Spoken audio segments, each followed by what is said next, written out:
Hello everyone, welcome to my channel CTET and KVS classes. Myself Mousumi. तो आप सब कैसे हो? आई होप आप सभी लोग बहुत ही बढ़िया होंगे। तो चलिए आज की क्लास को शुरू करते हैं। तो हम लोग भारतीय राष्ट्र आंदोलन जो है इसे पढ़ रहे थे, जिसमें हमने कल की क्लास में हमने उग्रवादी चरण के बारे में पढ़ा था, यानी गर्मपंथी दल के बारे में हमने पढ़ा था। अब उग्रवादी जो चरण है वो कब से कब तक है? तो 1905 से लेके 1919 तक। क्लियर है? अगर क्वेश्चन पूछता है उग्रवादी चरण जो है वो कब से कब तक माना जाता है, तो 1905 से लेकर के 1919 तक तो है जो होता है वो उग्रवादी चरण है। अब उग्रवादी चरण जो है इसमें आप देख लीजिए 1905 जो बहुत ही ज़्यादा इम्पॉर्टेंट है, यानी कि 1905 में क्या बंगाल विभाजन, इससे क्वेश्चन आपको मिलेंगे ही। अब जो 1905 का अधिवेशन है ये किस स्थान पे हुआ था ये भी आपको पढ़ाया गया है। कहाँ हुआ था? वाराणसी में हुआ था। वाराणसी में हुआ था। अब जो है इसके अध्यक्ष 1905 के जो अध्यक्ष है, 1905 का जो अधिवेशन हुआ था उसके अध्यक्ष कौन थे? तो गोपाल कृष्ण गोखले थे। और इसकी विशेषता क्या थी? 1905 का जो अधिवेशन था इसकी विशेषता क्या थी? तो बंगाल विभाजन की आलोचना। इसमें क्या हुआ था? बंगाल विभाजन का आलोचना किया गया था। तो ये बहुत ही ज़्यादा इम्पोर्टेंट है, तो इसे आज हम कंप्लीट करते हैं। तो जो भी चैनल से नए जुड़े हैं वो लोग चैनल को सब्सक्राइब जरूर कर लीजिएगा, बेल आइकन दबा लीजिएगा ताकि आपको नोटिफिकेशन मिल सके। अब देखिए बंगाल विभाजन 1905 में बंगाल का विभाजन लॉर्ड कर्जन द्वारा किया गया था। तो बंगाल का विभाजन जो है वो कब किया गया था? तो 1905 में बंगाल का विभाजन लॉर्ड कर्जन के द्वारा जो है किया गया था। अब आप लोग सोच रहे होंगे कि इसमें हमने पहले बोला है कि बंगाल विभाजन की आलोचना की गई थी, अब यहाँ बोला जा रहा है कि 1905 में बंगाल विभाजन जो है वो लॉर्ड कर्जन द्वारा किया गया था। तो आपका जो बंगाल विभाजन की जो आलोचना है और जो बंगाल विभाजन है वो दोनों जो है कब किया गया था? 1905 में ही किया गया था। लेकिन कब? 19 जुलाई 1905 में इसका जो है प्रस्ताव वो रखा गया था। और 16 अक्टूबर 1905 में क्या हुआ था? बंगाल विभाजन किया गया था। क्लियर है? 1905 में बंगाल का विभाजन लॉर्ड कर्जन के द्वारा किया गया था। तो 1905 में क्या हुआ था? तो बंगाल का विभाजन जो है वो हुआ था। किनके द्वारा हुआ था? तो लॉर्ड कर्जन के द्वारा बंगाल का विभाजन किया गया था। ब्रिटिश सरकार का कहना था कि बंगाल सूबा बहुत बड़ा है। अब जो ब्रिटिश सरकार थी उनका क्या कहना था कि बंगाल सूबा जो है वो बहुत ही बड़ा है और इस कारण प्रशासकीय सुविधा के कारण विभाजन की आवश्यकता है। अब क्या होता है, कोई भी जगह बहुत बड़ा होने के कारण जो है वहाँ पे क्या होती है? दिक्कत होती है। प्रशासनिक सुविधाएं जो है वो सबको नहीं पहुँचाई जा पाती है। तो इसके लिए क्या किया जाता है? उसका विभाजन किया जाता है, उसे बांटा जाता है ताकि हर चीज़ों पे ध्यान दिया जा सके। तो वैसे ही ब्रिटिश सरकार का कहना था कि बंगाल जो है वो बहुत ही बड़ा है, जिसके कारण क्या होता है वहाँ प्रशासकीय सुविधा जो है वो उपलब्ध नहीं करवाया जा रहा है। इसलिए बंगाल का विभाजन किया जाए, यानी बंगाल को बांटा जाए ताकि वो लोग उस पर भी सुविधा दे सके। वास्तविकता में कर्जन द्वारा बंगाल विभाजन का निर्णय भारतीय राष्ट्रवाद को कुचलने का प्रयास था। लेकिन क्या था वास्तविकता में? क्या था? अब तो ये तो अपना राय दिया था कि प्रशासनिक सुविधा जो है वो पहुंचाया जा सके, इसलिए विभाजन करो। लेकिन वास्तविकता क्या था? सच्चाई क्या था? तो कर्जन द्वारा बंगाल विभाजन का निर्णय भारतीय राष्ट्रवाद को कुचलने का प्रयास था ताकि उसे दबा दिया जाए। एक मुस्लिम बहुत प्रांत का सृजन करने के उद्देश्य से ही भारत के बंगाल को दो भागों में बांट दिए जाने का निर्णय लिया गया था। क्या हुआ था? तो एक मुस्लिम जो थे बहुत प्रांत का सृजन करने के उद्देश्य से, मतलब और प्रांतों का सृजन किया जा सके, इस उद्देश्य से भारत के बंगाल को दो भागों में बांट दिया था। बंगाल जो था उसे दो भागों में बांटा गया था। कौन कौन से भाग थे उसे भी बताया जाएगा। अंग्रेजों की फूट डालो राज करो वाली नीति का एक अंग था। अब ये जो था क्या हुआ था? मुस्लिम द्वारा जो है प्रांत का सृजन करने के उद्देश्य से भारत के बंगाल को दो भागों में बांट दिए जाने का निर्णय लिया गया। लेकिन यह अंग्रेजों की जो थी ना वो फूट डालो और राज करो वाली नीति थी, यानी कि बीच में जो है उसमें कुछ फूट डाल दो और खुद जो है वो राज करने लग जाओ, ये उनकी नीति थी। नेक्स्ट देखिए 3 दिसंबर 1903। अब क्या हुआ था 3 दिसंबर 1903 को? 1905 में तो बंगाल विभाजन का आलोचना किया गया, उसके बाद बंगाल विभाजन हुआ।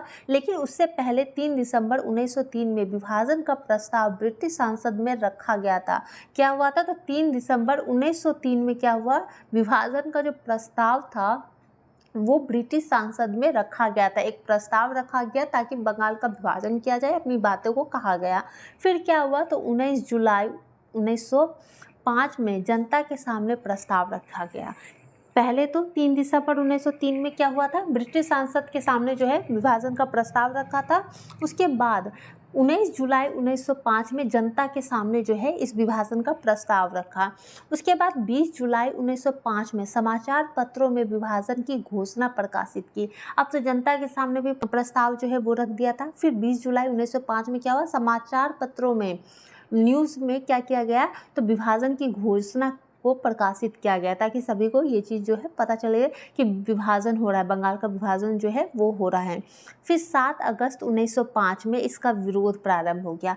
अब जहाँ आपके पेपर अखबारों में ये चीज़ कोई भी न्यूज़ हो फैलती है तो क्या होने लगता है, वो धीरे धीरे और बढ़ता जाता है। और जैसे जैसे ये चीज़ न्यूज़ फैलती गई तो 7 अगस्त 1905 में ना इसका विरोध जो है वो प्रारंभ हो गया। 16 अक्टूबर 1905 में बंगाल का विभाजन हो गया। क्लियर है। फिर 16 अक्टूबर 1905 में इसका विभाजन हो गया। तो क्वेश्चन पूछा जाएगा, बंगाल विभाजन का जो प्रस्ताव है वो ब्रिटिश संसद के सामने जो है वो कब रखा गया था, तो 3 दिसंबर 1903 में रखा गया था। और जनता के सामने बंगाल विभाजन का जो प्रस्ताव है वो कब रखा गया था, तो 19 जुलाई 1905 में रखा गया था। और समाचार पत्रों में विभाजन की जो घोषणा है वो कब प्रकाशित की गई थी, तो 20 जुलाई 1905 में की गई थी। अब इसका विरोध जो है, बंगाल विभाजन का जो विरोध है वो कब किया गया था, तो 7 अगस्त 1905 में जो है बंगाल विभाजन को लेकर के इसका विरोध किया गया था। लेकिन फाइनली बंगाल का विभाजन हो जाता है। वो कब होता है, तो 16 अक्टूबर 1905 में। अधिकतर को याद होगा सिर्फ 1905, लेकिन ये भी याद रखना है 16 अक्टूबर 1905 को जो है बंगाल का विभाजन हो गया था। अब देखिए बंगाल विभाजन, अब बंगाल विभाजन तो हो गया, इसे 2 भागों में बांटा गया। एक भाग जो था वो था पश्चिमी बंगाल और एक भाग जो था वो था पूर्वी बंगाल। अब पश्चिमी बंगाल में ना बंगाल, बिहार, उड़ीसा ये तीनों आ जाता था। क्लियर है। पश्चिमी बंगाल जो था वो पहले छोटा नहीं था, वो और बड़ा था, क्योंकि उसमें बंगाल भी था, बिहार भी मिला हुआ था और उड़ीसा, ये तीनों जो है पश्चिमी बंगाल में मिले हुए थे। और पूर्वी बंगाल में पूर्वी बंगाल और असम, ये दोनों जो है ये पूर्वी बंगाल में मिले हुए थे। क्लियर है। तो अगर ये क्वेश्चन पूछता है कि पश्चिमी बंगाल में कौन कौन से देश मिले हुए थे, तो बंगाल था, बिहार था और उड़ीसा था।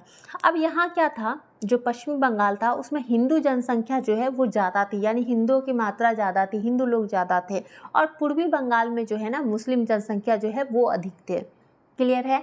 तो पश्चिमी बंगाल में ध्यान रखिएगा, पश्चिमी बंगाल में बंगाल, बिहार और उड़ीसा तीनों आ जाता था। और पूर्वी बंगाल में पूर्वी बंगाल और असम आता था। पश्चिमी बंगाल में क्या होता था, हिंदुओं की जनसंख्या ज़्यादा थी और पूर्वी बंगाल में मुस्लिमों की जनसंख्या जो है वो ज़्यादा थी। अब देखिए 16 अक्टूबर 1905 से विभाजन लागू हो गया। अब 16 अक्टूबर 1905 में क्या हो गया, तो विभाजन जो था, बंगाल का विभाजन वो लागू हो गया। विभाजन के फलस्वरूप बंगाल एवं संपूर्ण देश में शेष और विरोध की लहर फैल गई। अब ये जो विभाजन हो गया तो इसके विरुद्ध तो है, पहले ही इसका विरोध किया जाने लगा था, लेकिन जब ये विभाजन हो गया तो पूरे देश में क्या हो गया, इसका विरोध शुरू हो गया। विरोध का एक लहर जो है वो शुरू हो गया था। 16 अक्टूबर 1905 को शोक दिवस के रूप में मनाया गया है। अब क्या हुआ था, कोई भी चीज़ अगर उस चीज़ का विरोध किया जा रहा है तो उसके लिए बहुत कुछ किया जाता है। किसी भी चीज़ का अगर विरोध होता है तो बहुत चीज़ों की हानि भी होती है। तो वैसे ही 16 अक्टूबर 1905 को क्या हुआ, शोक दिवस जो है उसके रूप में मनाया जाने लगा। क्यों मनाया जाने लगा, क्योंकि 16 अक्टूबर 1905 को ही विभाजन जो है वो लागू किया गया था, जिसके कारण जो है विरोध इसका शुरू हुआ और ये तेज होता गया। इसलिए 16 अक्टूबर 1905 को शोक दिवस जो है मनाया जाता है। रविंद्रनाथ टैगोर के आह्वान पर 16 अक्टूबर 1905 को रक्षाबंधन दिवस के रूप में मनाया जाता है। अब क्या हुआ था, तो रविंद्रनाथ टैगोर के आह्वान पे 16 अक्टूबर 1905 को रक्षाबंधन दिवस जो है वो मनाया जाता है। अब यहाँ से देखिए कितना क्वेश्चन आपका बन जाएगा। तो बंगाल विभाजन कब लागू हुआ था, 16 अक्टूबर 1905 को लागू हुआ था। अब इस विभाजन के फलस्वरूप जो है बहुत सारे विरोध शुरू हुए थे। तो 16 अक्टूबर 1905 जो है वो किस रूप में मनाया जाता है, तो शोक दिवस के रूप में मनाया जाता है। और क्वेश्चन बनता है कि रविंद्रनाथ टैगोर के आह्वान पे 16 अक्टूबर 1905 को किस दिवस के रूप में मनाया जाता है, तो रक्षाबंधन दिवस के रूप में मनाया जाता है। क्लियर है यहाँ तक। नेक्स्ट देखिए, बंगाल विभाजन के अवसर पर रविंद्रनाथ टैगोर ने अपना प्रसिद्ध गीत अमार सोनार बांग्ला लिखा। यह गीत अब भी बांग्लादेश का राष्ट्रगान बनता है। अब क्या हुआ था, बंगाल का जब विभाजन किया गया पश्चिमी बंगाल पूर्वी बंगाल में, तो इस अवसर पे क्या हुआ था, तो रविंद्रनाथ टैगोर जो थे उन्होंने प्रसिद्ध गीत अमार सोनार बांग्ला जो है ये उनका गीत है, उन्होंने लिखा था। यह गीत अब भी बांग्लादेश का जो है राष्ट्रगान बनता है। ठीक है, तो क्वेश्चन अगर ये ऐसे पूछता है कि बांग्लादेश का राष्ट्रगान क्या है, तो अमार सोनार बांग्ला। अब इसे जो है किस अवसर पे लिखा गया था, अमार सोनार बांग्ला जो गीत है इसे किस अवसर पे लिखा गया था, तो बंगाल विभाजन के अवसर पे लिखा था। किसने लिखा था, तो रविंद्रनाथ टैगोर ने लिखा था। इन सारे पॉइंट्स को नोट कर लीजिएगा। स्वदेशी और बहिष्कार आंदोलन देखिए, अब क्या है स्वदेशी और बहिष्कार आंदोलन, तो बंगाल विभाजन का विरोध करने के लिए यह आंदोलन चलाया गया था। तो क्वेश्चन यहाँ से पूछेगा कि बंगाल विभाजन का विरोध करने के लिए कौन सा आंदोलन जो है चलाया गया था, तो कौन सा चलाया गया था, स्वदेशी आंदोलन और बहिष्कार आंदोलन जो है वो चलाया गया था। किस लिए, बंगाल विभाजन का विरोध करने के लिए। बंगाल विभाजन का विरोध करने के लिए यह एक जन आंदोलन था। बाद में यह आंदोलन देश के अन्य हिस्सों में फैल गया। क्या हुआ था, बंगाल विभाजन का जो विरोध था उसको करने के लिए यह जो है एक जन आंदोलन था, लेकिन बाद में क्या हुआ, ये आंदोलन जो था वो देश के अन्य हिस्सों में भी फैल गया, यानी ये बढ़ता जा रहा था आंदोलन। स्वदेशी आंदोलन का आधिकारिक तौर पर 7 अगस्त 1905 को कोलकाता टाउन हॉल में घोषित किया गया था। स्वदेशी आंदोलन जो था उसका आधिकारिक तौर पर कब घोषित किया गया था, 7 अगस्त 1905 को जो है कोलकाता टाउन हॉल में घोषित किया गया था। यह बंगाल राज्य में स्थित है। स्वदेशी के कार्यक्रम के साथ ही बहिष्कार आंदोलन भी चलाया गया था। अब स्वदेशी आंदोलन के साथ ही जो स्वदेशी कार्यक्रम था उसके साथ ही बहिष्कार आंदोलन भी चलाया गया था। इन आंदोलनों में देश की उत्पादित वस्तुओं का उपयोग करना और ब्रिटिश माल को जलाना शामिल है। अब ये जो है बहिष्कार आंदोलन, इन आंदोलनों में क्या हुआ था, देश के उत्पादित वस्तुओं का उपयोग करना, मतलब देश में जो भी वस्तुओं को उत्पादित की जा रही है, बनाई जा रही है, उनका उपयोग करना और ब्रिटिश माल जो है उसको जलाना भी शामिल था। देखिए स्वदेशी आंदोलन का कैसे कार्यक्रम था। जो स्वदेशी आंदोलन हुआ वो किस प्रकार से अपना कार्य कर रहा था, विदेशी वस्तुओं और अंग्रेजी शिक्षा का बहिष्कार। अब क्या करने लगा, स्वदेशी आंदोलन में विदेशी वस्त्र होते थे, कपड़े होते थे, वस्तु होते थे, या फिर अंग्रेजी शिक्षा क्या बहुत उस समय फैलते जा रहा था, तो उनका बहिष्कार करना, उन्हें छोड़ना, वो सारे कार्यक्रम जो है वो होने लगे थे। और साथ ही क्या हुआ था, जिसके कारण क्या हुआ था, आर्थिक और राजनीतिक आत्मनिर्भरता का प्रयास। इसका कारण क्या था, इसका बहिष्कार करने का कारण क्या था, ताकि आर्थिक और राजनीतिक तौर पे ना लोग जो है वो आत्मनिर्भर हो पाए। अब यहाँ देखिए दूसरा जो कार्य था, स्वदेशी उद्योगों को अपनाया। अब स्वदेशी आंदोलन का ही, स्वदेशी यानी कि स्वयं के देश का, स्वदेशी मतलब स्वयं के देश का, यानी स्वदेशी उद्योगों को अपनाया, यानी अपने देश में जो उद्योग है, जो काम है उसको अपनाया जाए। उन चीज़ों को जो बनाए जा रहे हैं, प्रोडक्ट जो बनाए जा रहे हैं, उन चीज़ों का यूज़ किया जाए अपने देश के, ना कि दूसरे देश का। तो वैसे में क्या था, स्वदेशी उद्योग को अपनाया गया, जैसे कि कपड़ा, साबुन, माचिस, बैंक, चिकित्सा एवं रसायन, इन सभी चीज़ों को अपनाया गया, जिसके परिणाम स्वरूप क्या हुआ, तो कारीगरों एवं कृषकों को रोजगार मिला। अब जब स्वदेशी यानी कोई भी चीज़ अगर भारत के लोग जो है अपने ही भारत से ही प्रोडक्ट जो है वो लिया जाए, भारत का ही प्रोडक्ट लिया जाए, उसी का यूज़ किया जाए, तो क्या होगा, लोगों की ज़रूरत पड़ेगी, उसको बनाने के लिए, काम करने के लिए और लोगों की ज़रूरत पड़ेगी, जिससे क्या होगा, कारीगरों और कृषक जो होते हैं उनको रोज़गार मिलेगा, क्योंकि प्रोडक्ट जैसे जैसे बढ़ेगा तो लोगों को रोज़गार भी मिलता जाएगा। अब देखिए मुस्लिम लीग की स्थापना 1906, 1905 हमने पढ़ लिया, अब मुस्लिम लीग की स्थापना 1906। तो मुस्लिम लीग की स्थापना कब हुई थी, तो 1906 में हुई थी। बंगाल विभाजन की घोषणा के पश्चात मुसलमानों का एक शिष्टमंडल जिसमें 36 लोग शामिल थे, जो बंगाल विभाजन थे उसका घोषणा के पश्चात बाद में क्या हुआ, मुस्लिम का एक शिष्टमंडल जिसमें 36 लोग शामिल थे, आंगा खां के नेतृत्व में 1 अक्टूबर 1906 को शिमला में वायसराय लॉर्ड मिंटो से मिला। क्लियर है। अंगा खां के नेतृत्व में 1 अक्टूबर 1906 को शिमला के वायसराय लॉर्ड मिंटो से मिला था। इस शिष्टमंडल ने केंद्रीय प्रांतीय व स्थानीय निकायों में मुसलमानों के लिए पृथक निर्वाचन मंडल की मांग की थी। अब ये जो था शिष्टमंडल, इसने केंद्रीय प्रांतीय और स्थानीय निकायों में क्या किया, मुसलमानों के लिए पृथक निर्वाचन मंडल की जो है उन्होंने मांग की। अब देखिए, ढाका के नवाब सलीमुल्लाह के नेतृत्व में 30 दिसंबर 1906 को ढाका में आयोजित एक बैठक में मुस्लिम लीग की स्थापना की घोषणा की गई। अब मुस्लिम लीग की स्थापना की घोषणा जो है वो कब की गई थी, तो 30 दिसंबर 1906 को कहाँ पे की गई थी, तो ढाका में ये आयोजित की गई थी। क्लियर है, ढाका के नवाब सलीमुल्लाह के नेतृत्व में। तो इस पॉइंट्स को याद रखिएगा कि ढाका के नवाब सलीमुल्लाह के नेतृत्व में 30 दिसंबर 1906 को ढाका में आयोजित एक बैठक था, उसमें मुस्लिम लीग की स्थापना की जो है घोषणा की गई थी। इसकी स्थापना 1906 ईस्वी में आगा खां, ढाका के नवाब सलीमुल्लाह और नवाब मोहसिन उल मुल्क के नेतृत्व में की गई थी। अब ये जो स्थापना है 1906 में आगा खां, ढाका के नवाब सलीमुल्लाह और नवाब मोहसिन उल मुल्क के नेतृत्व में जो है इसकी स्थापना की गई थी। मोहम्मद अली जिन्ना 1913 में मुस्लिम लीग में शामिल हुए थे। अब क्वेश्चन बनता है कि मोहम्मद अली जिन्ना जो है वो कब मुस्लिम लीग में शामिल हुए थे, तो 1913 में ये जो है मुस्लिम लीग में शामिल हुए। तो देखिए 1907, अब 1907 में क्या हुआ, 1905 हमने पढ़ लिया, 1906 पढ़ लिया, अब 1907 के कांग्रेस के सूरत अधिवेशन में कांग्रेस का विभाजन गर्म दल और नर्म दल में हो गया। अब क्या हुआ, 1907 के जो कांग्रेस से सूरत अधिवेशन में कांग्रेस का जो विभाजन है वो 2 भागों में हुआ। कौन कौन से भाग, तो गर्म दल और नर्म दल। तो क्वेश्चन पूछेगा कि कांग्रेस का जो विभाजन है वो गर्म दल और नर्म दल में कब हुआ था, तो 1907 में हुआ था। तो 1907 में कांग्रेस का विभाजन जो है किन 2 दलों में हुआ था, अगर ये क्वेश्चन रहेगा तो क्या होगा, तो गर्म दल में और नर्म दल में, तो इसे याद रखना है। फिर देखिए 1911 में बंगाल का विभाजन 1911 में रद्द किया गया। अब बंगाल का विभाजन तो आप लोगों ने पढ़ लिया 1905 में हुआ था, लेकिन इसे रद्द कब किया गया, क्योंकि इसके लिए जो है आंदोलन शुरू हो चुका था, बहुत लोग इसका विरोध करना शुरू कर दिए थे। तब जो बंगाल विभाजन है 1911 में रद्द कर दिया गया था। लॉर्ड हार्डिंग ने इसे रद्द कर दिया था। अब बंगाल विभाजन जो है इसे रद्द किसने किया था, तो लॉर्ड हार्डिंग ने इसे रद्द किया था। नाम याद रखिएगा।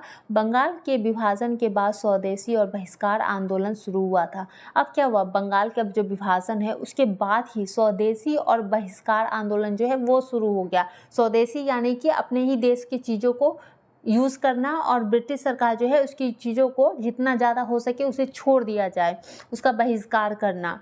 क्लियर है। परिणाम स्वरूप किंग जॉर्ज पंचम की यात्रा के दौरान लॉर्ड हार्डिंग ने बंगाल के पुनर्मिलन की घोषणा की थी। नेक्स्ट है 1913। तो 1913 में क्या हुआ था, तो गदर पार्टी भारत में ब्रिटिश शासन को समाप्त करने के लिए भारतीयों द्वारा आयोजित एक अंतर्राष्ट्रीय राजनीति आंदोलन था। 1913 जो था वो गदर पार्टी भारत में ब्रिटिश शासन को समाप्त करने के लिए, ताकि ब्रिटिश शासन जो है वो समाप्त हो जाए, उसको करने के लिए क्या किया गया था, भारतीयों द्वारा आयोजित एक अंतर्राष्ट्रीय राजनीतिक आंदोलन था। जिस आंदोलन के द्वारा क्या चर्चा हुआ था, तो ब्रिटिश शासन को कैसे समाप्त किया जाए। इसका गठन जो है 1913 में हुआ था। मुख्यालय कहाँ है, तो सैन फ्रांसिस्को में था।